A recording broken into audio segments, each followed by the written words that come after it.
السلام علیکم مینوالو، امید لرم چې تاسو ټول په روغ جوړ یې. یو ډېره زیاته افسوسناکه واقعه رامنځته شوې ده په اټک اټاباد کې. د مدرسې مولوي صاحب 10 کالو ماشومې سره بدکاري وکړه او د بدکارۍ نه پس یې ډېره په بېدردۍ سره قتل کړه. دغه د مدرسې مولوي صاحب داسې ولې وکړه؟ ولې شاګردې سره بدکاري وکړه او بیا په څه وجه باندې قتل کړه؟ ملزم ګرفتار دی. راځئ مینوالو، تاسو موږ سره دا ویډیو اخر پورې وګورئ چې د پوره معلومات نه خبر شئ. که څوک په دې چینل کې نوی مهرباني وکړئ سټار کلیک در سره ضرور سبسکرایب کړئ او بر ټلی نشان ووهئ. نورې هر یوه معلوماتي ویډیو به تاسو ته ډېره پسندتیا سره میلاویږي. دا واقعه په اټک اټاباد کې رامنځته شوې ده. د 10 کالو ماشومې سره مدرسې مولوي صاحب بدکاري وکړه او د بدکارۍ نه پس یې ډېره په بېدردۍ سره قتل کړله.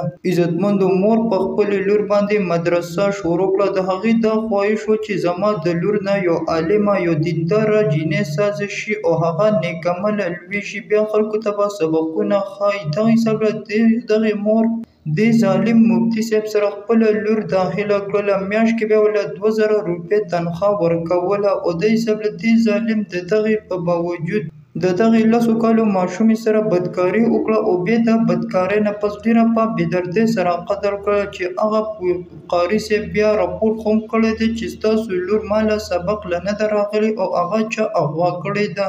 بیا چې کله پولیس تفتیش شروع کړو، هغوی ډېر زیات پریشانه او په دې قاري صاحب باندې شک وکړو. کله چې پولیس تفتیش شروع کړو نو هغه ماشومې په ځمکه کې ښخه کړې وه. پولیس راوباسله او د مدرسې مولوي صاحب دغه د قتل اظهار هم وکړو. د هغه جینۍ پوسټمارټم وکړو. د پوسټمارټم نه پس دا پته ولګېده چې مدرسې مفتي صاحب ورله سره غلط کار کړی دی او د غلط کار نه پس یې قتل کړې ده.